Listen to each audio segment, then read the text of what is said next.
Hi friends, mutton పచ్చడి simple ప్రాసెస్లో ఎలా చేయాలో చూసేద్దాం. ముందుగా మటన్ని ఒక గిన్నెలో వేసి ఉప్పు పసుపు వేసి అంతా కలిసేటట్టుగా కలిపి స్టవ్ ఆన్ చేసి మీడియం ఫ్లేమ్లో మటన్లో ఉండే నీరంతా ఎగిరిపోయే వరకు ఉడికించాలి. మటన్లో నీళ్ళేమీ వేయాల్సిన అవసరం లేదు, దానిలో ఉండే నీళ్ళతోనే మంచిగా ఉడికిపోతుంది. నేను బోన్లెస్ తీసుకున్నాను, బోన్తో తీసుకున్నా పర్వాలేదు. తర్వాత ఫ్రై కోసం కడాయి పెట్టుకొని ఆయిల్ వేసి ఆయిల్ హీట్ అయ్యాక ఉడికిన మటన్ని ఆయిల్లో వేసి మీడియం ఫ్లేమ్లో ఫ్రై చేసుకోవాలి.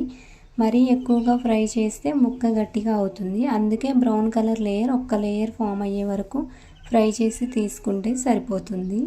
అదే ఆయిల్లో అల్లం వెల్లిగడ్డ పేస్ట్, 2 ఎండుమిర్చి, ఒక రెబ్బ కరివేపాకు, 4 వెల్లుల్లి రెబ్బలు, కారం, ఉప్పు, మసాలా, గరం మసాలా, ఫ్రై చేసుకున్న మటన్ అన్నీ కలిపి పూర్తిగా చల్లారాక నిమ్మరసం వేసి మంచిగా కలుపుకుంటే మటన్ పచ్చడి రెడీ అవుతుంది.